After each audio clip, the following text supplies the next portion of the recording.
Chapter 39. The Profane Gear. Romonus allowed Akino, Itsuki, and Chiron the remaining 2 hours to recover their energies while he pulled out his schematics. He had wanted to use Blood Drinker as material for his new sword, but Vespera had not managed to destroy enough chains to remove her soul. He placed a hand on Blood Drinker before sending his consciousness inside. When he saw Vespera, several of the spiked chains that stabbed into her soul were broken. Over 2/5 of them were shattered, especially the ones around her limbs. When she noticed him, she frowned. This is taking longer than I expected. He looked up and knew he could break them. I mean, should I shatter them?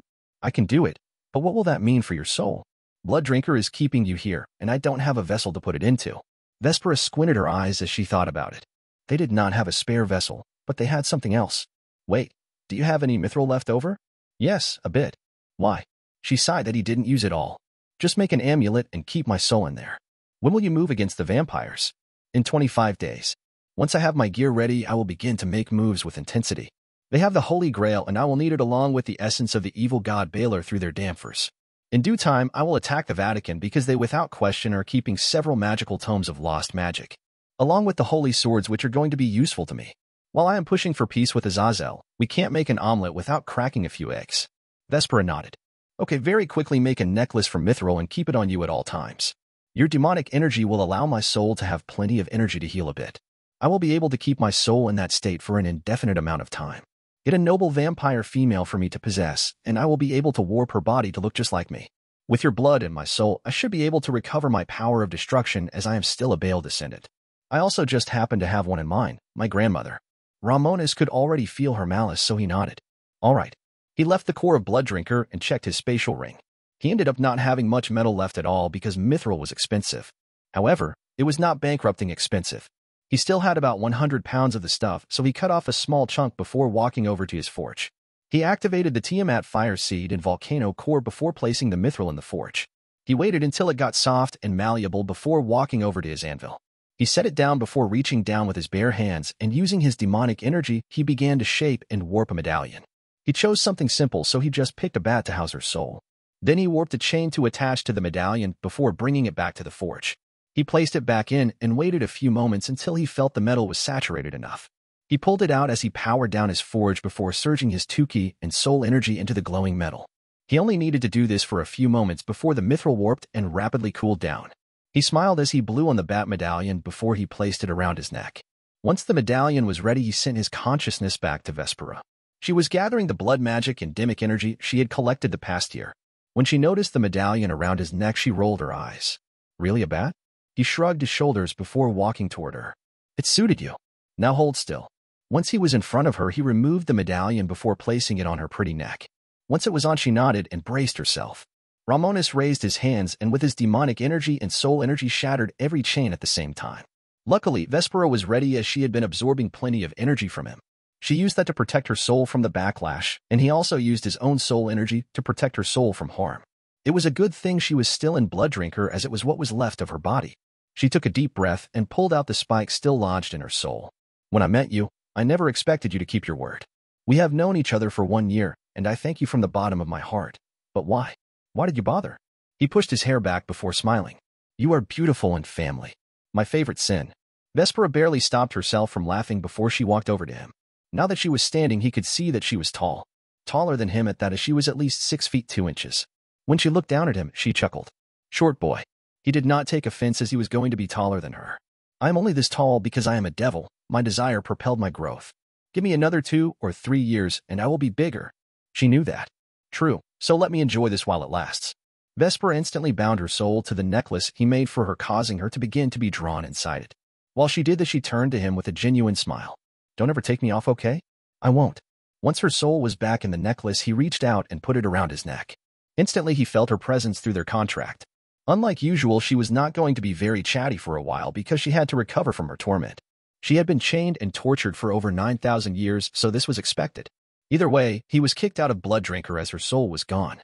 Now, it was just a sword made from the body of Vespera, Orichalc Asterisk M, and Mithril. He was going to be reforging it, and the sword Latia gifted him along with the new material he had made beforehand.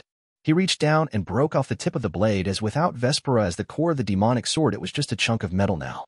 He planned to use this to make her a necklace to keep a part of herself forever. Regardless, now he just had to wait for everyone to arrive, so he returned to his room and checked and edited the plans a final bit. He had several pieces to make: the helmet, pauldrons, rebrace, gauntlets, greaves, sabatons, beaver, cuirass, placard, falds, cuisse, and the polion. A new sword and a shield. It was a lot, but he had more than enough material. He probably had over 12 tons of metal 20 ingots, which would be more than enough. If anything, he might have excess which he would have to plan what to make with. Regardless, just as he agreed, when the 12 hours passed, the time became 8 p.m. He had spent the entire day hard at work, and he and his peerage were ready to go again. Though by this time everyone he had called to help him in this endeavor had arrived. Ajuka and Latia arrived together as Satan was very interested in helping. McGregor and Surtur came here at the same time as Romonus had informed them why he wanted Surtur to come along. While the clone was weaker than the original, he was still a clone of Surtur who was set to destroy Asgard if Ragnarok happened as intended. The owner of the sword Levitine forged to end the time of the Norse gods. Regardless, when Ajuka saw them, he walked over to shake their hands. Romonus called on you to help him forge his profane gear? He was very determined to name it as such. McGregor shook his head and agreed. He wants to prove that he can surpass the sacred gears that exist with his creation. We are just here to help him out. Surtur agreed as enveloped Ajuka's hand into his own. As for me, he wants my fire. I almost feel emotional that he appreciates my power. Now then, why is the lass here? No offense. Latia did not mind as she was 11, and her birthday was in 1 month. I am here because he wanted me to add some tech to his gear. I am much better at technology than he is, and he wanted a few things he could not do himself. Surtur hummed. Interesting. Well, then shall we? As they were talking, a guard of House Baal walked up to them before bowing. Ajuka was still a Satan, and he was just a guard. Lord Beelzebub, young Master Romonus asked for us to lead you and your entourage to his room. This way. Ajuka turned to Latia before placing a hand on her shoulder. Let's go. Right. Together, the four of them were led to Romonus' room, which was just down the hall from his mother's room. Benelana knew what her son was doing, but since she had nothing to contribute, she went to the Gremory mansion for Rias' birthday. She knew it was his birthday too, but while she wanted to celebrate it with him, he wanted to forge his gear. She had offered to help, but he rejected her offer. Sadly, she was not going to be much help. She seemingly accepted that and left to see Rias. However, that did not mean she was not bitter about it, as she wanted to offer something. Regardless, the guard knocked on the door a few times. He waited before the door opened, and waiting for them was Karn. He was floating in the air and used his paws to open the door. He hissed at the guard, causing him to back away. However, when he saw Latia, he landed on the ground and snorted in her direction before shuffling away. Latia scowled while Ajuka looked down at the small weasel. Karn, I presume? Latia nodded. That angry little shit seems to have an issue with the world at large. Like existence is a sin, and we sin against him with our presence. I don't like him at all, as he never lets me pet him. Ajuka chuckled as he saw the badger climb up a big badger tree rather than a cat tree. Honey badgers do act like they own the world. Though, is that what annoys you? That you can't pet him? Latia nodded. It does. Romonus, why won't you make him like me? Romonus was currently walking on the ceiling while scribbling in a journal. Because it would be fake, and earning his care makes it worth it. Been a month since we saw each other, Latia. I missed you. She smiled as he dropped down and landed in front of her. She reached up and pulled him down to kiss him. I did too, but I had training to do. I was preparing to help you out in this endeavor. We all have. McGregor cleared his voice to get attention. I am glad you two are in love, but can we start forging? This is good research material. Romonus snorted as he looked at his British teacher. Come on, weren't you young once? I was popular among the witches of my time. Aquino shook her head as she reached up into the badger tree to pick up Karn. The badger accepted this offense as she had sweets in her hand to sate his bloodlust. I don't believe you. You're creepy. McGregor was almost speechless. Look at my dashing good looks. What part of this speaks lie? Aquino gave him a deadpan expression before speaking. You're British, and Romonus said the British always lie. Romonus cackled as if it was true. Yeah, just look at the way they took over India in their former empire. McGregor pointed at Romonus with an offended look. Hey, that was a sad time when we lost our empire. Regardless, is everyone here? Chiron raised her hand. Here, I am the Senjutsu user. Itsuki raised her left hand. And I am the booster, I guess. Aquino smiled and answered. I am the lightning expert. Surtur grinned. And I am the fire guy. Ajuka turned to McGregor with a look of understanding. Yes, we are the magicians to enchant, and Latia is the tech expert. Did you bring your equipment, Latia? She smiled as this was why everyone who could afford it bought spatial rings. Of course, don't go home without it. Seeing how everyone was ready, Romonus led everyone into his forge. All right, this has taken me months of careful planning, so nothing can go wrong. Ajuka instantly asked the questions to get a good feel for what they were working with. What fire are you using as a start? I bought a Chaos Karma Fire Seed from Tiamat and a Volcano Core from Hephaestus. What organic materials were added? Minakawa Flight Feathers, eggshells, steel dragon scales, a thunderbird claw, and blood metal made from my blood. Ajuka pondered on this before he continued. Forging equipment. Made by Hephaestus and blessed by him. Metals. Mithril, adamantium, dark steel, and orichalc *M. Ajuka walked over to the giant ingots that were resting in a pile in the corner. Each one was surging with power that seemed itching to move. McGregor walked over and kneeled to observe them. We have 200 soulstones to use here. Ajuka turned to the British mage with an inquisitive look. The source. 100 devil criminals sentenced to execution and 100 human criminals. Not a single one was a good person. Of course, I fully purified the souls, leaving not a trace of the original memories, desires, or grievances. Ajuka hummed before turning to Romonus. What other materials do you have? Romonus had a few. Steel dragon blood, the still preserved heart of the same dragon, the venom of the Hydra, and some world tree sap. McGregor started to think about it himself before he smiled to himself. Okay, I got an idea. Once every piece of gear is made, we will add an equal portion of soul stones to give it soul energy. You will have to do the heavy lifting while me and Ajuka ready the ritual to make use of the heart. Searcher, get ready to fire up that forge. You will need to make sure to not offset the balance with Tiamat's fire seed. That is money. The giant raised a thumb before nodding. On it. Ajuka rubbed his face as he thought about all the materials they had. What will we use to quench this? Romonus grinned as he pulled his phone out and pointed it at a wall. Instantly, the baptism tank came out hidden by another wall, which made Ajuka smile. Liquid mana. Clever. Latia, though, was wondering what she could add. What tech did you want in your armor? I think I'm outclassed here. In the helmet, once it is forged, I want you to add different sensors in the eye sockets.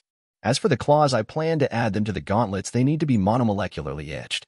Plus a tech console on the gauntlet won't hurt. Latia smiled as she could do all that. Got it. Romonus turned to Itsuki, who was going to be important for this. Get ready to transfer me your energy again. She sighed as that was really tiring. Yeah, got it. He flicked her on the nose. Without the attitude, you cheeky girl. She rubbed her nose before he turned to the other two. Chiron, Aquino, you will need to do much of what you were doing before. This time for keeps. Everyone got ready to work as Romonus picked up the first ingot. He activated Tiamat's fire seed in the volcano core before he turned to Searcher. Now, got it. The fire giant aimed his big hand into the forge before he blasted his fire inside.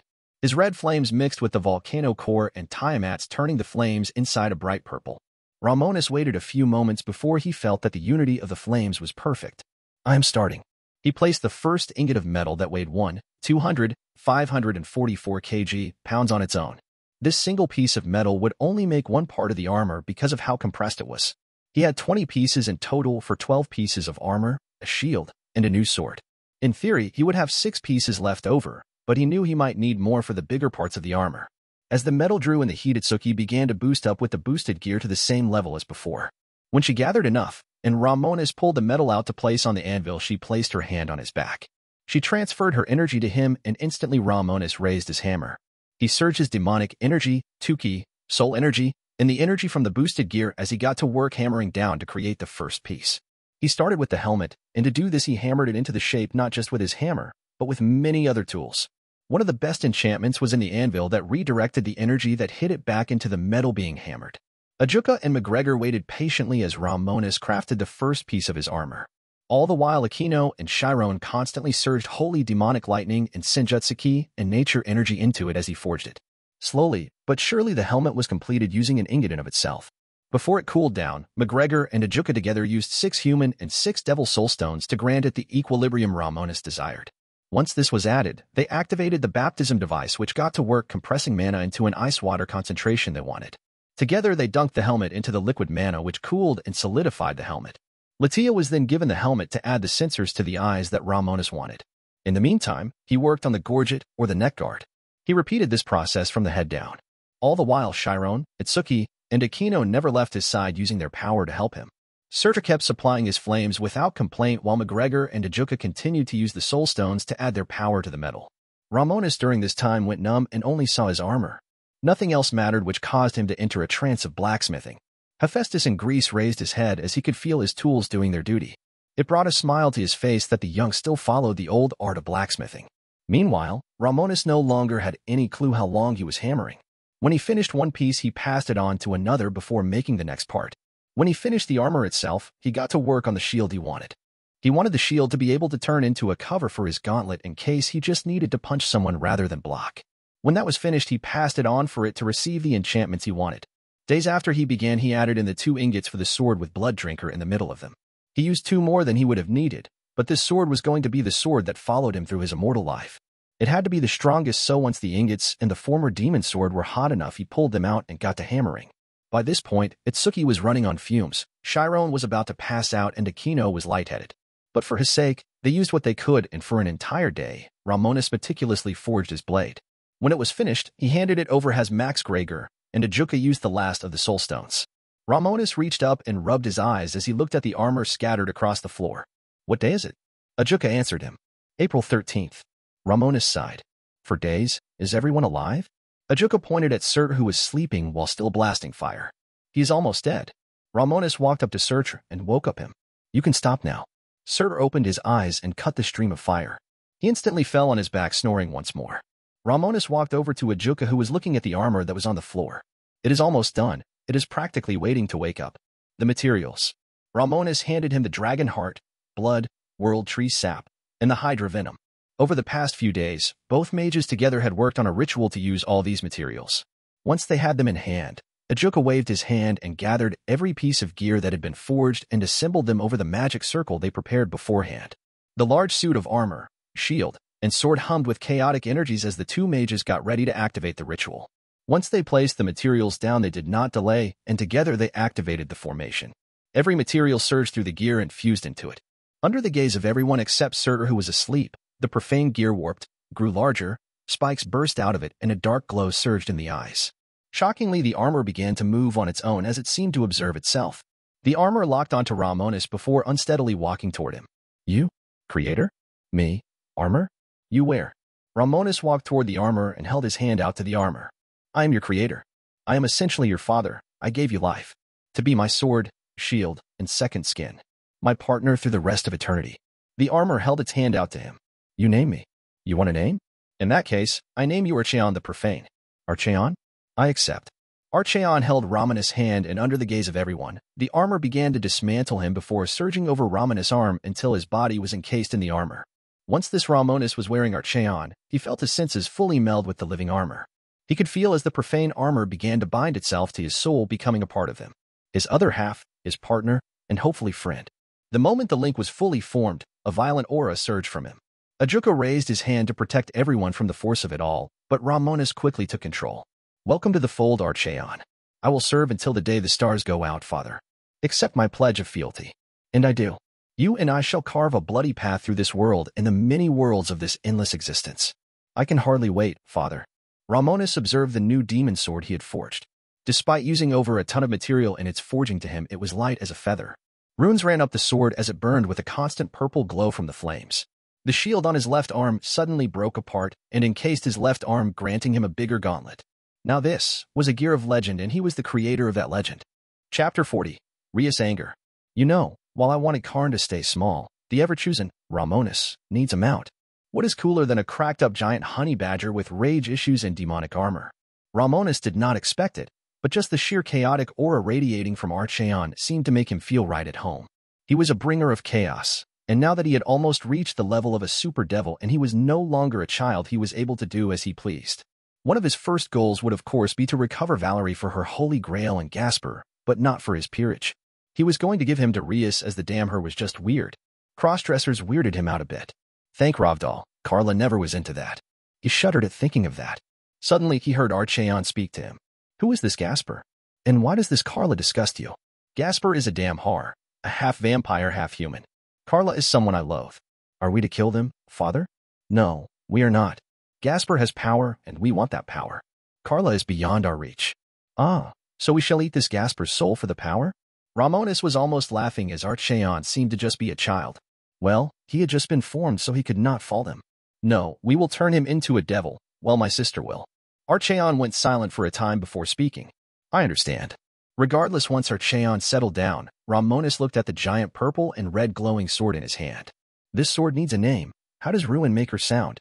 He turned to Latia, who walked over to his side and placed a hand on Archeon. She pulled her hand back instantly as it was hot. "It's hot. Does it not hurt?" Archeon answered. The master shall not be harmed by a meager flame such as this. Latia pulled her hand away, almost confused. So why is the armor alive? If he could, Archeon would frown. My name is Archeon, son and true armor for the master. She rolled her eyes. In that case, why is Archeon alive? Romonus was the one to answer that question. Simply put, it was a result of many factors. Senjutsu granted him a spark of life. My blood metal bound him to me, and the many organic materials used in his forging all worked together to grant him this life. Archeon as a living armor could move on his own, but would only function at his peak when his armor wore him. In this case, Romonus. Archeon, if you will.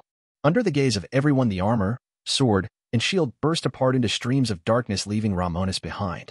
Once Archeon reached Romonus' soul, he felt at home. I like it here. Welcome home, then. Romonus noticed how McGregor seemed disappointed. Damn, I thought I was going to get some study materials. By the way, you have some leftover ingots, quite a bit at that, so dash.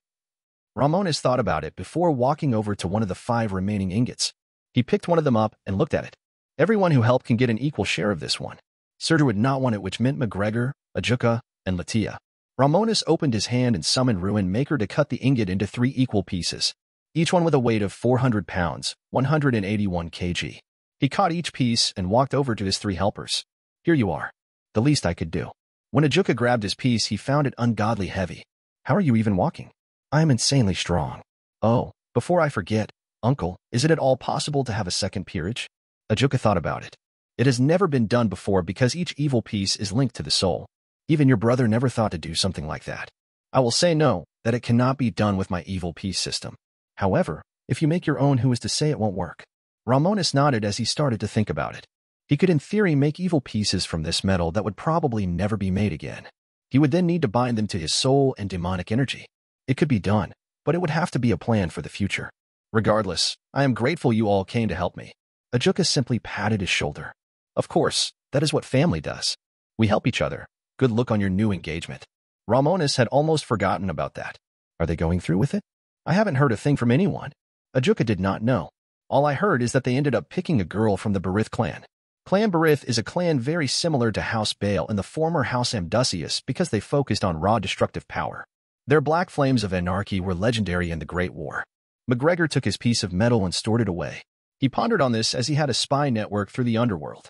I didn't get a name or anything, weirdly enough. All I know is that she is not from your generation. Romonus was now confused. Is she from the generation before mine? McGregor nodded. From what I got to gather, because House Barith keeps to itself, I don't know much. The girl is 37 or something. That is all I know.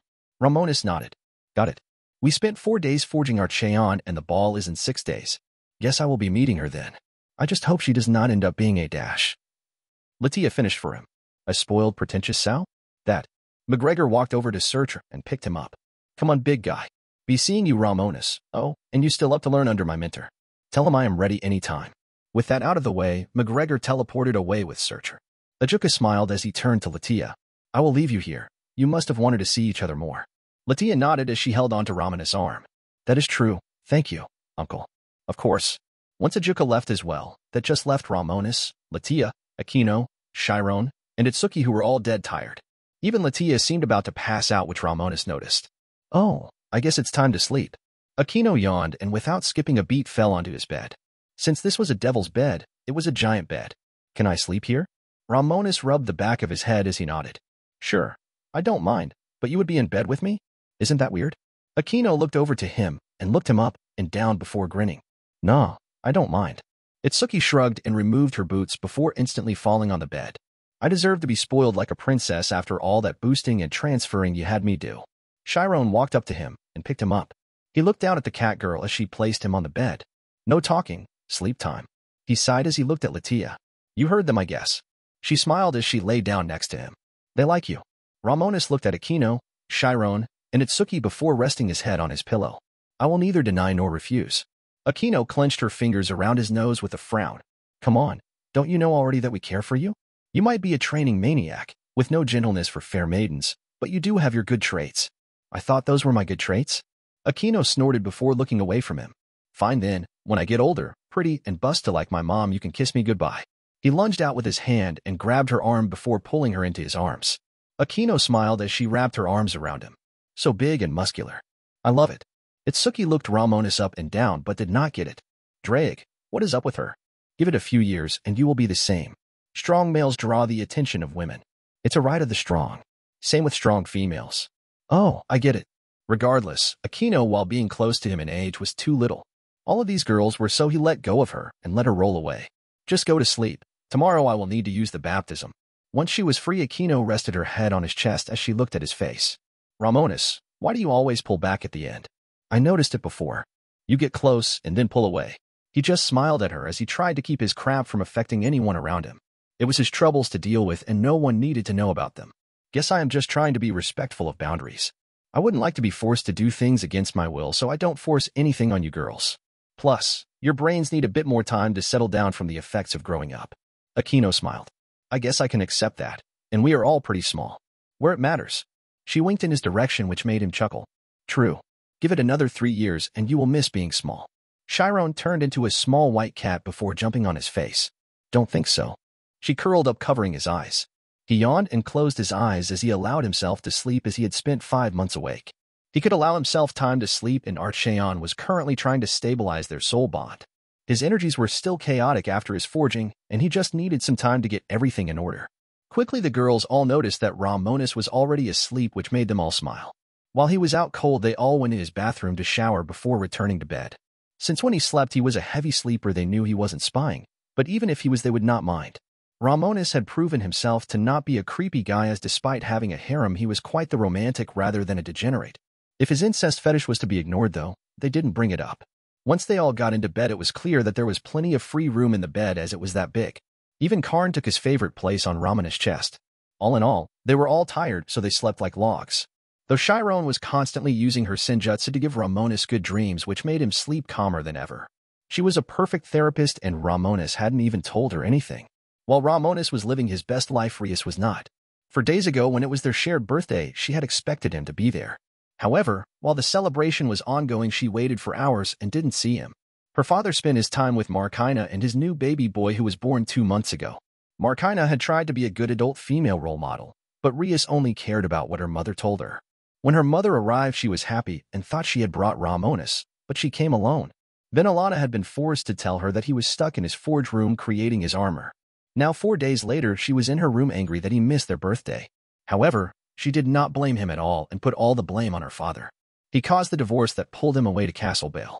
He was the one who stopped training with her in favor of spending time with Asterion. Ever since Markina got pregnant, everything had gone to shit in her family. This was the first year they did not share a birthday. Zeoticus knocked on the door, as she had not come out since her birthday. Rias opened the door. She clenched her fist before yelling at him. Go away. I know that he missed your birthday together, but I am mad at you. Not my brother. You broke our family apart. You choose Marcina over MOM. I hate you. I hate her. And I hate Asterion. Zeoticus felt his heart break when he heard that. He was trying to make the best of his situation and thought she had accepted the divorce. When the divorce was new, she was more accepting of it. However, as time went on, when she saw her mother and brother less and less, she understood her family was broken. She came to accept that Zeoticus drove her mother away, and that also pulled her brother away. Now she couldn't even see her twin on their birthday. Hearing those words bit at his soul, but he could not deny how true they were. Zeoticus lowered his head before he walked away. When he was gone, Rias rushed to her closet before she started to store her clothes away. She placed everything of hers into her spatial ring before walking towards the window. She placed a hand on her hair and used magic to dye it from crimson to black. She even used magic to turn her eyes purple, but this was just temporary. She created a teleport circle under her feet as she was going to leave. Being the air sucked, and she was alone here. After the birth of his son Asterion, Zeoticus stopped spending time with her, only training her to take over House Gremory. He started to treat Rias like he treated Venelana by ignoring her. Rias now had enough, and she teleported away. She rather live with her mom and brother rather than here any longer. She wondered how her brother was the heir for 11 years because it was ass. Millie Cass or Asterion could do it because she quit. Chapter 41. The Baptism. When Rias arrived at the Bale Castle, she did so in front of the guards standing at their posts. Instantly, all of them were looking at her with their spears ready. However, one guard raised a hand to stop them. Cease. Everyone obeyed as the older woman walked over to Rias with her spear on her shoulder. She was part of the Bale branch family, but to not be married off, she became a guard. She reached up with a hand to remove her helmet, showing off her eye patch and severe scars. Lady Rias, we were not expecting you at this time. And with a new style to match. She meant by Rias black hair and purple eyes. Rias crossed her arms as she looked up at the older devil. I want to see my mom and brother. Stertinia pushed her hand through her short black hair before motioning for Rias to follow her. Come on then. As Stertinia led Rias into the castle, she turned to her apprentice and second in command. Artamo, you're in charge until I get back? Yes, mother. Stertinia scowled as she had told him to not call her that when they were on the job. I will have to tell young Master Romonus to use this boy to test his potions. Her son shivered as his mother led Rias into the mansion. As they walked, she turned to look at Rias. So why the die-in contact magic? As the heir of House Gremory, you should know your brother was Dash. Because I quit being the heir. I am running away to live with my mom and brother. Stertinia looked back at Rias almost confused. She placed her spear on her shoulder as she asked about it. Okay, is House Gremory cursed or something? The Devil King Surzex gave up his right to be the next Lord Gremory when he became Lucifer. Your brother gave it up in favor of being the next Lord Baal, and now you want to renounce it too? What gives? Rias was not so sure what she should say, so she said what she was okay with saying.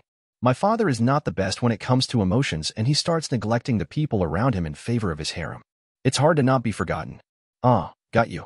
Well, I am sure Lord Demonidas will readily accept you. Though I would keep your hair black for your stay. It is synonymous with the Devil King, and the Baal clan does not like him. Rias frowned but said nothing else as Stertinia arrived at the corridor where Romonus, his peerage, and Vinalana lived. Once they were here, Rias looked at the many doors curious. Which is brother's room, and which one is mom's? Your brother's is the one on the left. The ones out in front belong to his 3 peerage members, and your mother's is the last one down the hall. I would not bother your brother now because from what I hear, he was in there with his mentors crafting something for the past 4 days. Your mother should be more free now. Rias smiled as she walked down the hall before knocking on her mother's door. Now that she thought about it, it was such a weird thing that the doors were enchanted to not allow noise in or out except for knocking. Magic was such a weird thing, but what Rias saw when her mother opened the door was not what she expected. Vinalana was dressed in a black sweatshirt and a comfy pair of sweatpants.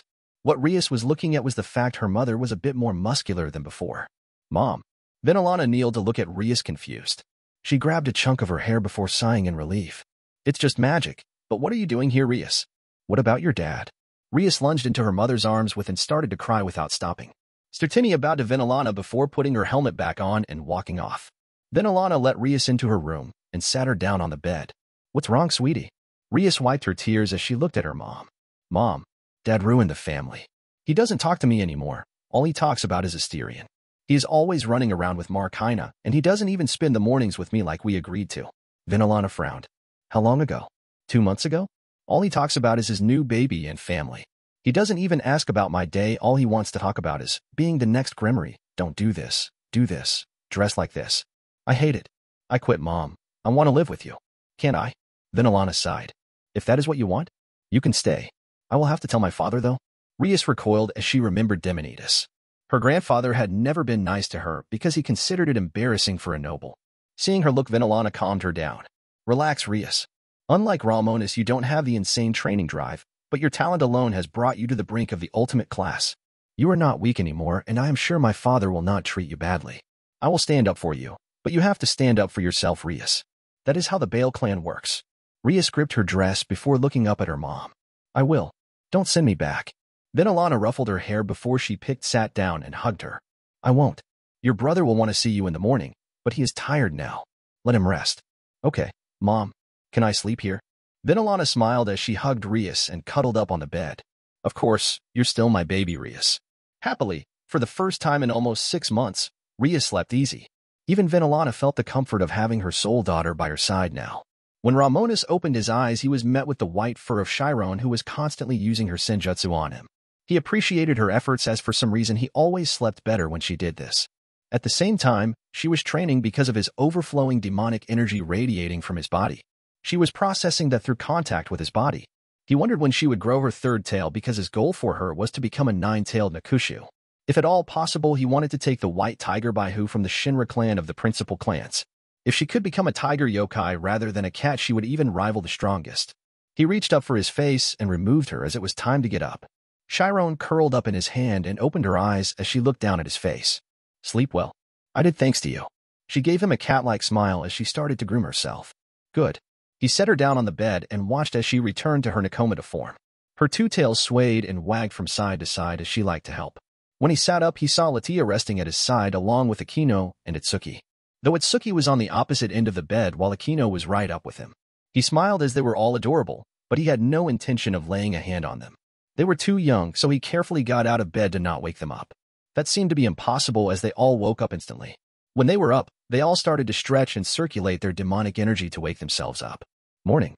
Aquino smiled in his direction as she felt closer to him, as if a boundary was undone. Good morning, Romonus. Did you sleep well? I did. I was dead tired from the forging of our Cheon, and today I will have to undergo the baptism. Latia recoiled as she knew what the process would do. The power it would grant him would be more than worth it, but being destroyed inside out for it did not sit right with her. Romonus, let's say you undergo this procedure. What do you hope to gain? He began to list them off. Hopefully I can get my entire body to be hypersaturated with liquid mana to use my entire body as a focus. Maybe even grant me a unique body type that is more in tune to mana than demonic energy, or even a perfect mixture of the two. Increased strength, durability, and speed as a result. My regeneration and the healing arrays will keep me alive. You need to relax. Latia covered her face. I am not nervous, I am worried for you. Itsuki got out of bed and asked about it. Why? He can take it. Romonus smiled and gave her a thumbs up. You know it. She returned the gesture while he walked toward his open forge room. The baptism had been drained of mana already, so they would have to turn it back on. Latia ran after him as she at least wanted to see it in action. Fine. If you want to undergo this procedure, at least let me be around to help. Aquino, Itsuki, and Chiron followed after them as it was interesting how often he spoke about it. Once they crowded around the giant pod where he would be subjected to the destructive effects of liquid mana, he turned to them. I might have to ask all of you to leave, though. I will have to be naked for this. Itsuki instantly ran out of the forge room. Call me when it's done. Aquino covered her eyes while Chiron did the same. Though they had left a gap between their fingers, he was unrelenting. Go. I'm not going to be flashing the lot of you. I'm not a creep. Aquino sighed as she pulled Chiron with her, leaving just Latia and him. She looked up at him with squinted eyes. Come on, strip already. Do you just want to see me naked? Latia clenched her fists. No, I want you to get this out of your way, so I don't have to keep worrying. He snorted as he looked at his fiancée. Just know that you will be undergoing it too. Latia froze in horror as he began to remove his clothes. He took off his shirt and his shorts and left his underwear on. He glanced at Latia, who snapped out of it. If you don't want to see it, turn around. Latia just cursed him. Shut up already. We will be doing more stuff than just looking when I finish maturing, so take it off. He shrugged as he removed them, leaving him fully exposed to her. Latia, for all her bravado, blushed as she had never seen one in person. She looked between his legs because it was big. Is that? He nodded as he opened the door to the pod and stepped inside. Once he closed it, he heard the air lock before turning around. Latia, stop gawking and close your mouth. That can be taken the wrong way in this situation. She turned bright as fire as she ran to the console for the Patism machine. She looked at Romonus, who got ready to feel the worst pain he had ever imagined. Do it. She pushed the activation button and watched as the machine got to work. Like a shower head, the liquid mana began to fall on Romonus, burning his body when it touched his flesh. It felt like he was just dosed with liquid nitrogen from how cold it was, but it was also hot. The flesh that had been exposed instantly began to regenerate because of his demon bloodline. That was just the beginning, as from a small trickle it quickly became a flood. The mana continued to pour down onto his body, burning his flesh away, only to have it healed the next second. The pain was excruciating and seemed to bite at his sanity, but Ajuka's enchantments protected not just his sanity, but also healed him. Latia saw that he was not screaming, even though chunks of his muscles were starting to be reduced to nothing by the sheer potency of liquid mana. Already he was up to his waist in the stuff, and to speed it up he sat down cross-legged. Once he went under, she couldn't even see him anymore past the sheer purity of the mana, making it glow a bright blue. She didn't even know if he was still him, and not just a small puddle of goo. She sat down and waited for this gruesome procedure to end. Romonus was experiencing hell at the moment once the pod filled up with liquid mana. It got so concentrated as he wanted that it was almost like he was in ice water. He had hidden it well, but this pain was without question the worst he had felt in his life. He could feel as if his very cells were being oversaturated by mana and being destroyed. Only his regeneration and the healing arrays kept him from going crazy. He was forced to breathe it in and even drink it. This was a bad idea as he felt his lungs boil, but through this process, he was feeling even his blood use mana rather than oxygen to run its functions. This mana's rich blood flowered through his circulatory system. When it reached his brain, he felt the neurons start to fire off faster than before. His eyes had melted away, before regenerating better than before. As for what he ended up drinking, it was used by his digestive system to feed his body, which began to cause mutation by the hour. His muscles absorbed the mana into his tissues, mixing it with demonic energy. All over his body, his demonic energy was mixing with the mana. Both were the same energy, only that the former had been changed for devils. Now, though, it was going to be something unique to Romonus.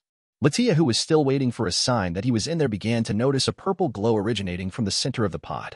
She checked the time and saw that it had been a little over 6 hours. Romonus? You better not be a puddle or I will clone you just to kill you. She suddenly felt a telepathic message. I am fine. 18 more hours. She sighed in relief. Good. I thought you would be a puddle. I am not that weak, Latia. I am fine. Latia turned around once she realized that he would live. I am leaving. Since you are okay, I will leave you to it. Romonus was fine with that, but that did not mean that this did not hurt. All over his body, he could constantly feel it being destroyed only to heal back instantly. He couldn't even close his eyes because they needed to be affected as well. How are we doing, Archeon? The living armor Archeon had been quiet this whole time as he rested in Romonus' soul. Armored, I have been stabilizing our soul bond and bringing order to my chaotic energies. By the end of this process, I should be able to find stability to be used in true glorious combat. Good to know. Archeon went quiet again as he was still freshly forged with many conflicting materials and energies. He needed to stabilize it a bit, and nowhere was better than in Romonus' soul. As for Romonus himself, he continued to breathe and drink in the mana and even absorb it through his skin. By the end of this process, there would not be a single piece of his body that had not been touched by the mana. From what he could feel of his demonic energy, it was beginning to fill every single one of his cells along with mana. He did not know if he should name it something like demon mana or something, but for now, demonic energy was fine. He let his mind relax as he tried to find a happy place in this torturous hell. He was talking nonchalantly, but having his bones melted down before being regenerated with mana in them hurt like hell. He would for sure put his peerage through this in a while when their wills became stronger. I will not be the only one to feel this hell. I managed to fix the plot hole of the baptism. I also won't be adding more OCs despite how much I enjoyed doing it. I will at least confirm some girls from DxD. Lavinia Rini, Tiamat, Yusaka, Rosweiss, Kuroka, Ingvild, Aquino, Chiron. Add in Latia, Miria, Sarah Fall, Venelana, Roy Gunn, Rias, and the new girl that brings the number up to 15. Itsuki, Vespera, and Viviana is 18. Damn, I might have to cut some if that is the case as I wanted an even, or bring up an even 20. Still, that is less than some novels and fanfics, but it would be tricky to get it right. Nothing a bit of effort can't do. Chapter 42, Demon Mana Body. Okay, the plot hole has been fixed, and I think I found 2 good images of what an adult Romonus would look like. Also, for the harem I still stop having a number goal as that is a slippery slope. If they work, they work. If they don't, oh well. With every hour that passed, the amount of mana merging into his body grew. Every part of his skin and muscles were so saturated that something weird was happening. His demonic energy was mixing with the mana in his body to form something new. This new energy began to flow through his tissues, especially his skin and muscles. His entire muscular system had begun to glow with veins of dark purple energy, and so was his skin. Because for the past hours, all he had been breathing in was liquid mana rather than oxygen. His heart was using mana. Already, the blood in his body had been so energized with mana that it was positively glowing. If someone took a blood sample from him right now rather than red healthy blood, they would just see a neon purple liquid. As a result of getting his oxygenation process replaced with mananation, it had reached every part of his body. Every hour, more and more purple glowing veins were appearing all over Romonus' organs, bones, muscles, nerves, and even his cells. This was the perfect fusion of mana and demonic energy, and this energy was about to turn him into something new. This was the benefit of having some human in his DNA. Humans as a species were made to use mana, while demons and devils use demonic power. It was called the same thing in DxD and Devil May Cry. His Cambion soul and his hybrid body suddenly pulsed as a purple glow enveloped him. Romonus grit his teeth, which are also glowing as the pulsing veins in his heart suddenly envelop it. The energy merged into the tissues of his vital organ, and when it started to beat much like a dragon heart, it began to pulse with power. All over his body, this change started as the pulsing purple veins fused into his tissues one after the other. His eyes glowed a dark purple as the baptism pod shut down. Now that it was no longer actively gathering mana, over hours, he drank, absorbed, and breathed in the remainder to finish his full transformation. Once all the mana was absorbed into his body and fused with his pure demonic energy before being used by his body. Finally, air. Now that he didn't have to keep breathing in liquid energy, he took a deep breath and opened the pod. He stepped out of it and began to get used to breathing air again after a day and a few hours. When he did so, he never felt better as his lungs seemed to break down the mana in the air before fusing it with demonic energy. He raised his arms and felt that his entire body seemed to have become far tougher than before. The tempering and mana saturated had the desired outcome. Just my bones alone would be a treasure from the energy flowing through them. This will need to be tested and refined. For starters, construct formation. He placed a hand on his chest and began forming a brand new suit from his new energy. When he did so, he could just feel the qualitative difference compared to his old suit. That works better than before. My energy is purple now, damn. Am I Shadow Sovereign or something? He had so much energy right now that he did not even know if he could sleep anymore. His thoughts ran faster, and he could think in multiples now. The mana had reached all his organs, including his brain, causing his neurons to be able to run multiple thought threads. He could see mana in the air. He could even hear and feel the tiniest sounds or atmospheric changes. His sense of smell was evolved, and he didn't even want to know what it did to his flesh. With every heartbeat, he felt his blood be energized just like a dragon heart. Archeon, what do you think? Reporting armored. This new energy of yours, the fusion of mana and demonic energy, has the potency of double what it was before. It is more compatible with our souls than raw demonic energy. As long as I have this energy, I should finish our synchronization to be ready for the battle against the vampires. However, I would like to ask, what of the necklace woman? Did she not partake in the baptism like you did? He had forgotten to take off the necklace, but Vespera had told him to not take her off. He reached down and placed a hand on it. Vespera, you alive? She instantly talked back for the first time since she had entered this necklace. Better than ever. This mithril necklace mana conductivity allowed me to not just heal my soul, but even start gathering some power. I am feeling better than ever. Suddenly the Bat Medallion's eyes started to glow a blood red. He removed his hand and saw how she began to warp the metal, making it look more alive. I wanted to ask, why your grandmother? Vespera answered without hesitation. She tormented me growing up and always abused me. Now, I plan to use her uselessly pretty body to get mine back. You don't mind, do you? No, this is your revenge. I am just benefiting from it. Now then, I wonder where the girls went off to. They will all need to share in this gift. Archeon was not so sure. I believe a lower concentration of liquid mana would be safer. The only reason you were better prepared was because of your natural regeneration. Without that, you would have melted into liquid. Fine, to the drawing board. If Archeon said it was too dangerous, he was going to listen. He was still intending for his entire peerage at least to undergo the baptism. The kind of power it offered was far too good to pass up, even if they did not get his benefits. Regardless, the baptism had been one of his long-term goals, to acquire a body in tune with mana. He had that now, but he decided to name this transformation the Demon Mana Body. He still had to find them, so he went to look for them to get used to his new senses. While he did that, Demonidas was currently in his mistress's room. Despite being a noble, he had no harem, as he was a hard man to please. However, his niece Palestra Bale was unique. Not only was she the mother of Vinalana and the grandmother of Romonus, but she was beyond powerful. She was a tall woman because of her Bale heritage, standing 6 foot. Just like her daughter's sinful body, full of sensual curves, large hips, and radiating smooth skin. However, the amount of foes she had to beat to death was uncountable. She had lived through the war with her uncle and her deceased father. She wrapped her arms around Demonidas, pressing her breasts onto his back. Uncle, what troubles you? Shall I make it better? She licked his neck, making him jerk. You damn succubus, I ought to stuff that mouth of yours. She winked at him with a grin. Kinky. He chuckled, as despite not being born with the power of destruction, she had compensated for it with incredible magic ability. All the talent of his deceased brother was found in her. It was why she was not married off, as despite him being a Bale, he had a heart somewhere. It just chooses to pop up every few centuries. Though remembering how this girl had pushed him down and taken him for a ride. I am finally relaxed, because it was hard to find a match for our grandson. The issue is that the rest of the family will disapprove greatly. If I am being honest, I disapprove just as much. She tilted her head as she sat in his lap. Why will they disapprove, and what made it so hard to find a match for him? Demonidas looked at her face with a sigh. He has sky-high standards. The ball is in 5 days, and I barely found a suitable girl 20 days ago. However, she is not free of issues because of who her father is, what her mother is, and what she is. The ancestor wanted a political card in Romonus' harem of pure blood. I wanted the same, for the sake of our kind as devils, but I know him better. With his strength, he would openly call out the Great King faction for our ploys. If he says something like the status of things will change, which is what is needed. With his power, it is only a matter of time before he becomes a super devil, so I found the best match I could. Palestra smiled as she grabbed Demonidas by the beard. Good, or I would have told Vinalana and she would have told him. You can guess what he would have done, yes? Demonidas scoffed. True. Regardless, not only did the suitor need to pass Romonus screening, but his harem as well. I had to take into consideration Seraphal Leviathan, Miria Amducius, Latia Astaroth, and even our daughter Vinalana. Palestra began to laugh as she thought about it. It runs in the family, uncle. What do you call what we have? Demonidas answered as he kissed her lips. Hot. I at least wanted to pick from a clan from the Great King faction, but that left 16 clans to pick from. I spoke at length to any lords who had daughters, granddaughters, nieces, and even younger sisters. Of course, I did a background check on the girls to not have them rejected when they met him. That would be embarrassing and break some old alliances that we can't have. Surzex, the Satans, and Romonus all constantly work together. More will flock to the Satan faction from the Great King, and I can't have that. So I did the best that I could for the faction. Palestra nodded.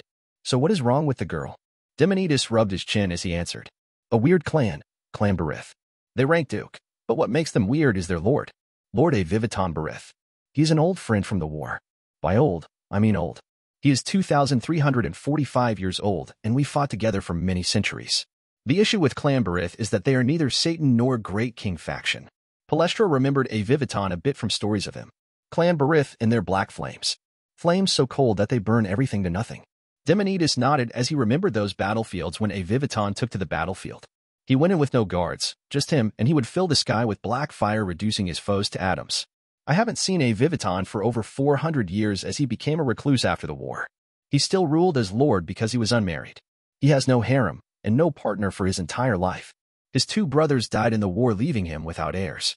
Palestra pointed at Demonides' face. Until. Demonides smirked. Until 100 years ago. For whatever reason, he took a vacation to Ireland where he ended up meeting someone. Someone who even made his cold heart skip a beat. A Dullahan noble. Palestra was confused. Aren't they undead? How did an undead bear a child? From what I know, the only undead that can bear offspring are vampires. That is the thing, my love. Dullahan as a species is weird. The weak ones are mindless zombies, but the stronger ones, effectively nobles, are more like vampires. But you were right that they are technically sterile for the most part. Palestra was waiting for the answer. However, once in a blue moon, a particularly powerful Dullahan couple can use magic to bear a child of their souls, which is how their current king came to be. There is a noble line of them that has connections to Erawan, the Celtic god of the dead. He grants them his blessings, and while Vivitan was in Ireland, he ran into one of these noble Dullahans, and they pretty much fell hard for each other. His daughter was born almost by mistake. The girl was born as a half-devil and half-noble Dullahan noble. That made Palestra realize something. Does she have part of Vivitan's soul? I don't know. Dullahans can heal from this ritual, but for a devil, I am not sure. Her name is Sylvana. At the Barith mansion, Vivitan entered his hybrid daughter's forge room and saw her hard at work. Because of her noble Dullahan heritage, she wanted to forge the perfect armor and weapon, but nothing was good enough. He honestly thought that her current scythe was plenty good, but she disagreed.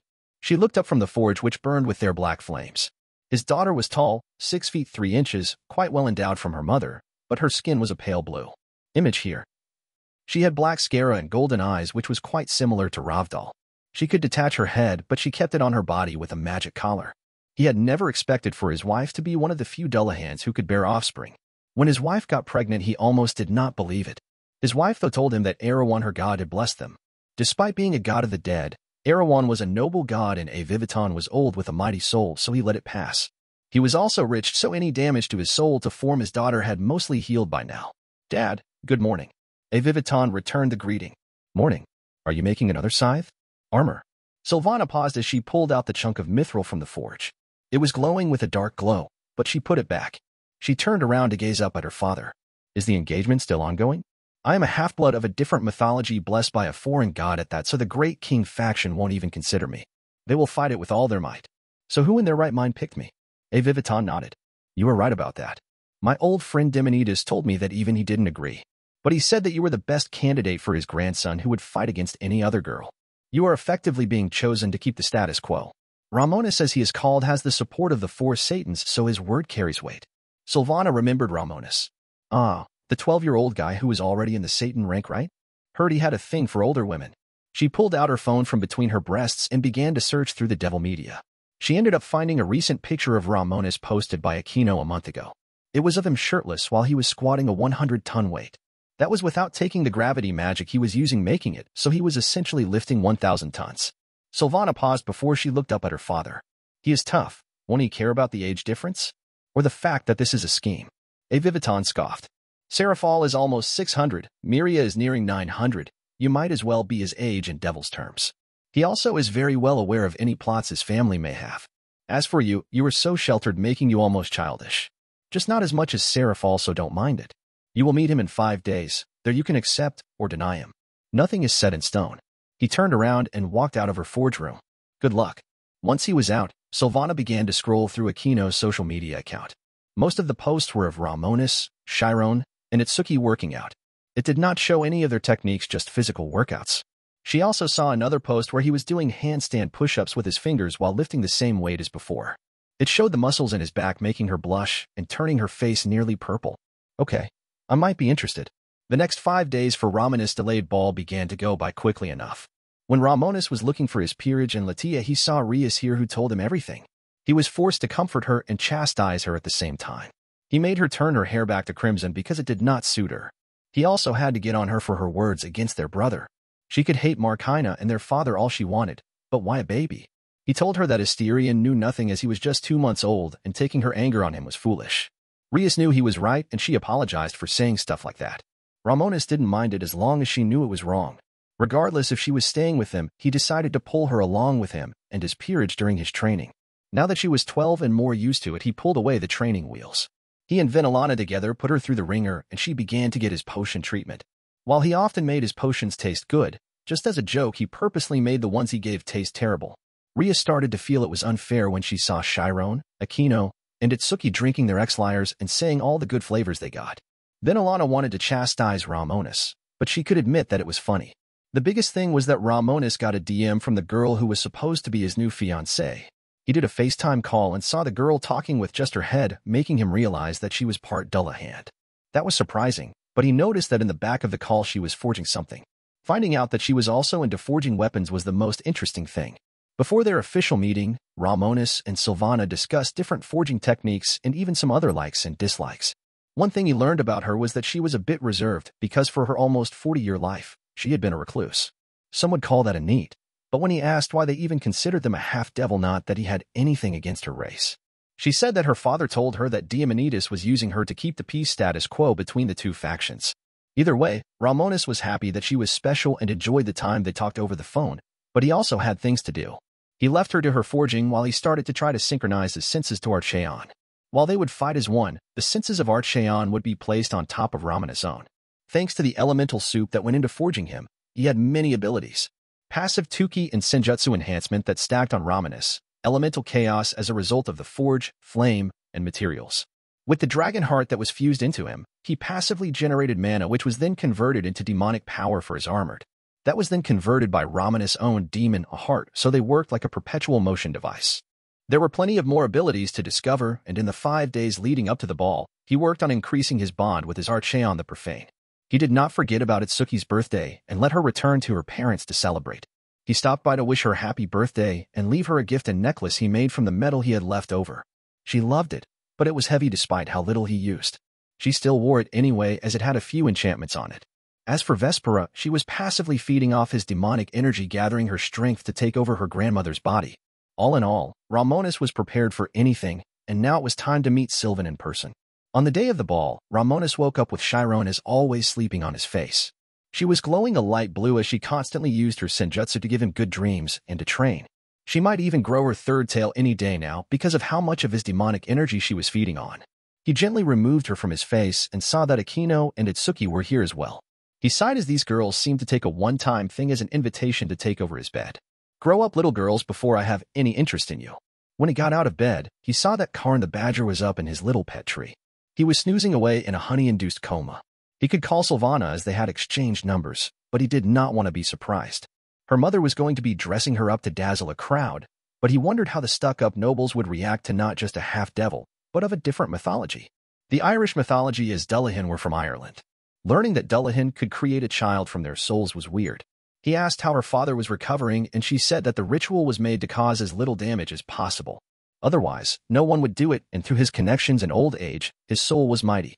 Her mother had lost more rather than her father, but both were fine now. 40 years was a long time to heal something like that. He smiled as she was a pretty girl and she liked to forge as well. How could he not like that? She would fit right in with him and Latia after all. I would like to get this out of the way because of how often it is brought up. Karn will not become Yuzaki Hitomi from killing bites. He isn't a secret female or will become a girl ever. Mr. Karn is a straight male honey badger that hates the world. Chapter 43, Aslan loses it. Now that Romonus was awake, he got out of bed before walking over to his mirror. Today was going to be one of the last peaceful days he would have. He had 1 year until the start of the Evil Fiend's incident, meaning he was free until then. After that, he would spend the next 4 years sowing chaos wherever he went. However, his plans could only flourish if he had Valerie Teeps and the Holy Grail. Taking her would stop the evil dragon war and the return of Trihexa. More importantly, it would delay the invasion of the Eevee into Dragon Deus, giving him more time to prepare against their overwhelming power. With the Holy Grail itself, he could learn the secrets of life and souls. That was the ability of Rahvdall, as Valerie could grant vampires truly immortal bodies as long as they kept the shape of their souls. It was exactly like Mojito, but unlike Rias, who could not affect the soul with the power of destruction, he could. He cleared his head as he could get lost in his plots from time to time. Instead, he focused on something else and telepathically communicated with his maids. Ladies, I will be requiring your help. The 10 maids who had never been called by him all dropped what they were doing to rush to his side. It was their job as maids, and ever since they had given to him, he hadn't even made a move on them. Each one was expected to please their master, but thus far he hadn't even called them at all. As they moved to his side, he turned to the 3 sleeping girls in his bed. They had been sleeping in his room all this time since he allowed it. Aquino, Chiron, Itsuki, wake up. Today is a wonderful day. Aquino sat up and rubbed her eyes. You're meeting the blue headless girl, right? Romonus corrected her. Yes, and she isn't headless. She can just detach her head. Nothing wrong with that. I could do the same, I think. Now that I think about it, what would happen if I cut off my head? Itsuki shot up out of bed as she did not like the sound of that. Don't cut off your head. Chiron nodded a few times as she jumped off the bed and turned back into her Nakomata form. She rushed to his side and grabbed his arm with her tail sticking straight up. Keep it on. Romonus shook his head as he did not want to test it out. The thing was that he could keep the shape of his soul, as his memories were all in his soul. As long as his mighty Cambion soul kept its shape, he might as well be immortal. Mostly, though, he learned this not from Mojito, but from Vandally from Death Mage doesn't want a 4th time. The kid made Mojito look like a baby when it came to souls. He could learn a lot from him, which cemented that world as a future destination. I'm not going to cut it off, girls. He saw all of them sigh in relief. As they calmed down, he turned to the door as the 10 maids one by one entered his room. They lined up in a row and lowered their heads before speaking in unison. They had time to practice this. How can we be of assistance, master? Romonus started to give them their assignment. Today is going to be my last social event for a few years, so I want to shock the crowd. I will be showing up in my soul armor, but it lacks a cape. I want you to prepare a suitable cape to show my heraldry as the heir of House Bale. I also want you to help my peerage members to look their best. Give them some makeup and new hairstyles, and this includes my familiar Karn. Romonus pointed to Karn in his tree. One of you will find my cousin Magdarand and ask him if he can produce a tree I can take with me. I want to give Karn a real tree to climb, preferably with fruits or flowers for him to snack on. He will need to have his claws and teeth cleaned, his fur combed to look his best. Every one of his requests had been fine, but once he mentioned Karn, the maids all looked up at Karn in his tree. The badger grinned, showing off his shiny red teeth to the poor women. The maids instantly moved away to get to their positions. Most of the maids went to help his peerage, which was only 3 girls at the moment. The others all rushed out of the room to gather the materials to prepare his cape, as even these maids could use magic to speed up the process. However, this left the youngest, who was a mere 29, with Karn. She looked ready to cry as she gazed up at the badger. He was still lying down, but from the look of it, he was enjoying her torment. His head was held high as he made her stare up at his glorious form. As Karn had his fun, Romonus summoned Archeon over his body, the helmet, before the helmet began to disassemble to expose his face. Archeon himself instantly began to ponder on things. We shall show these inferior nobles the superiority of our power. Romonus grinned as the face of Archeon appeared on the chest plate. The demonic armor was simply the greatest thing he could have made. That we shall. Just as Romonus was looking himself in the mirror, he heard the pleading voice of his maid. Master, please don't make me do this. Your familiar will tear me apart. Look at him. Romonus looked over to Karn, who was still up in his tree, teasing the girl. Give her some slack, won't you? Karn snorted before jumping down into the maid's arms. He chittered and made a few noises, making Romonus laugh. He said he will allow you the honor of helping him look more magnificent. Go on, make him dazzle. The maid walked off with Karn, who from the look of it considered this maid nothing more than a servant for his amusement. Karn was by no means a good-natured honey badger, as even compared to his kind he was especially nasty and prideful. He took after his master Romonus well, which might have been destiny that they met. Regardless, as Romonus waited for his cape to be made, the maids got to work on Itsuki, Aquino, and Chiron. While the girls themselves did not enjoy the attention, they knew it was for his sake. Their Victorian bloodborne suits, which were made for efficiency, were removed in favor of dresses. They received light makeup and their hair was restyled. They received jewelry, which Romonus conjured up on the spot from his demonic mana, as he would call it. He purposely made the jewelry dark purple, as it was his favorite color. As he waited for the maids to finish getting the girls ready, in an hour the ones who had run off to get his cape ready returned. With them, they brought a pitch-black demon silk moth cape with the Bale clan symbol etched in magic gold on the back. Romonus felt it was missing one thing, so he surged power into the cape, causing the fabric to glow with energy. He etched into it a honey badger and Wolverine roaring at each other from conjured purple gold. Once it was ready, Archeon drew it to himself and perfectly bonded it to his shoulders. Thanks to this, the cape could sway in the wind, if Romonus wanted to be edgy or just show off. Once everything was ready, Romonus took in the three girls who looked amazing. Each one was sparkled with purple jewelry. Despite their ages, each girl made the dresses dazzle. Let's go. Itsuki, Akino, and Chiron smiled as they walked next to him. Before they left for the ballroom, the maid with Karn returned in one piece. His claws had been waxed, his teeth flossed, his fur combed, and he was even wearing a little Victorian hat. Here he is. Thank you. He looks great. Don't you, buddy? Karn grinned as he leapt out of her arms onto his shoulder. He reached up with a paw and tipped his hat. Akino giggled. He is precious. Romonus agreed as Karn was his pride. I know. They were ready to go, so Romonus and the three girls left his room to show up. At the same time, Vinalana came out of her room.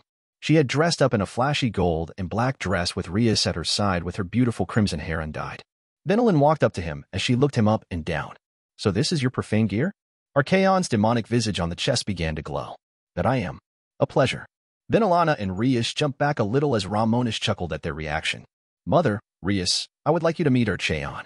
My living soul armor. Archaon, being influenced by Romonus, politely introduced himself. I greet the family of my armored and wish to offer my salutations. Vinalana smiled a little. How charming. Nice to meet you, Archaon. Look after Romonus, please. Of course, for that is my purpose in life. Rias started to walk around Romonus as they all walked through the halls. While he was walking with ease, Archaon weighed over 8 tons. Brother, will I get my own armor? Romonus shook his head. No. You need to prove to me you will master something like this because you do not fight with a weapon or armor. Chiron here would benefit from some gauntlets while Akino could make do with a blade whip. You just don't use gear like this at all, so no. Vinalana could already see how Rias was getting down, so she placed her hand on her shoulder. He is right, Rias. Having a weapon or armor you can't make use of won't do you any good. Just burden you. Akino looked up at Romonus as they walked, now curious of something. A blade whip. He nodded. And Yurumi would be good because you can fight at a distance or use your racial strength to get in close. Being a mid-ranger with a blade whip like the Yurumi would be a good use. As for you, Chiron, I got an idea for a pair of gauntlets and boots for you. The small white-haired Nakusha was curious about what he would make for her. What? He smiled down at her and patted her shoulder to not mess up her new hair. I won't ruin the surprise. Itsuki, you got your necklace already, and you got the boosted gear. She shrugged with a smirk. That is fair. Regardless, altogether they arrived at the main ballroom of the Bale clan. Romonus remembered the one in the Gremory clan, and it was tiny compared to the Bale. As the highest-ranked clan, the Bale clan would splurge on wealth when it needed to show off. Already, the Great King faction nobles were starting to arrive. When Romonus walked in glowing armor, all eyes shot to him. He had chosen to not wear his helmet, which caused all the attention to be placed on him. Here he could already see his two cousins Magdarand and Sarorg with their peerages. The two half-brothers seemed to be having a good time together. When he showed up, both of them walked over to his side. Romonus grinned as Sarorg extended a clenched fist.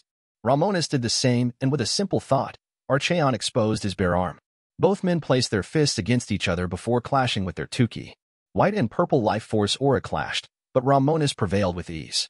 Sarorg was pushed back a bit, which did not remove his grin. You are still as powerful as always, Romonus. You are not too shabby yourself, Sarorg. Remind me to show you a way to train your Tuki later, okay? As for you, Magdaran, my alchemy could not have progressed this far without your botany. How's our honey business? Magdaran smiled as he looked at Karn. Magdaran was one of the very few people Karn liked because he was the reason behind the existence of his honey. Without Magdaran, no purple bale flowers, and no magic honey. The tragedy that was life before him consuming magic honey. The business is going excellent. Karn here is our taste tester, and if it does not pass his stamp of approval, it won't be sold. Still, great idea for the bees. Thank Karn, his species is honey badger made me think about it. On a bitter note, how's my uncle? Vinalana and Rias both recoiled as he had gotten worse since Romonus came to the Bale clan. The care he had shown Romonus had died when he proved to be against what he believed in. His father, Demonidas, was once again taking control since Aslan had proven to be incompetent. Magdaran raised a hand and covered his face in shame. He gets more resentful by the day. Seeing me work on our crops pisses him off despite me making more than I spend. Chiron, who had no filter, said something she shouldn't have. He is stupid then. This was a mistake because it was an earshot of Aslan himself. Lord Bale, despite his arrogance, was still a powerful devil, so his head shot in her direction with barely concealed wrath. What did you say? The few guests that had arrived already went quiet as Aslan pointed at Chiron. The young Nakusha looked at him with a confused expression. She looked around before pointing at herself. Me. That seemed to set him off. Yes, you. What did you say to me? You were stupid. Aslan's second wife, the mother of Magdaran, grabbed his arm. Relax for a dash. He pulled his arm out of her hold and began to walk over. How dare you insult me, you cat? You and the rest of your breed are the same. You should have had your head cut off. Chiron's two tails began to twitch as she started to get mad. Before Aslan came closer, Magdarin got in the way. Father, calm yourself down. You are embarrassing yourself by letting the words of a child get you this worked up. Seeing that one of his sons who he considered waste was standing up to him, he got pissed. Months of resentment boiled over, and he pulled his fist back and punched Magdarin across the face. Who are you to talk to me, you failure? Did it not being too strong, Magdarin was thrown across the room. He crashed straight into a table holding wine, which caused it to spill everywhere. The room went silent as Demonidas grit his teeth almost to powder. Sarorg rushed to his brother's side while Demonidas' wife and Palestra let him go. They did not bother to stop him, as when he got mad it was best to get out of his way. Aslan. If the room was quiet before, it got deadly silent now. Aslan froze and turned to gaze at his father, who began to move toward him. His fist was still extended and bloody, which made him realize what he had done. He saw how Sarorg picked up Magdarin, who seemed to be healing already. Thanks to all the herbs and potions he had eaten and drank, 8 body healed from damage faster than normal. Father, I dash. Before he could finish, Demonidas punched his only son across the face. He held back and didn't send him flying, but that was the first time his father had laid a hand on him. Much less now that he was Lord Bale. You are a fucking joke, Aslan. You have disgraced House Bale with your actions. You have disgraced me by making me strike you. I want to spit at the sight of you. More than anything, I regret ever making you the heir. Before he could say more, Zekrom Bale, who was in the room, stood up from his throne. Once the ancestor of House Bale stood, everyone could see his displeased expression. Romonus crossed his arms as he was not going to make Chiron apologize. When Zekrom spoke, everyone listened. Aslan, you have shamed yourself. Magdarin's botany has made House Bale a massive fortune, much less the potions made by Romonus. They have contributed more than you have in your time as Lord Bale. May I remind everyone that I stepped down as Lord Bale willingly? If I wanted to keep ruling the clan, I would have done so. Not only have you not made a single choice without asking me, but you can't even appreciate your son, and you struck him. You have proven to not be worthy of your status. I, Zekrom Bale, progenitor of House Bale, remove your status as Lord Bale. Demonidas, you shall take up the mantle until Romonus is of age. Demonidas placed a hand over his chest and bowed ever so slightly. Of course. Zekrom turned to Aslan, who seemed in shock. You are to be confined to house arrest until you can learn to behave as a proper noble. Take him away. Aslan gnashed his teeth almost to powder. No, I won't be dash. Before he could finish, Demonidas clenched his fist and punched him in the chest, dropping him on the spot. When his son fell, the mother of Aslan looked away in embarrassment. Palestra consoled her as they were close. As for Venelana, she seemed almost happy that her shit brother got his just deserves. The guards moved over and picked up the limp Aslan off the ground. They would be locking him up since he proved to not know how to act at an event. Now House Bale looked weak, and that could not be allowed. This day was already going terribly, and it was going to get worse from here for Zekrom and the Great King faction in general.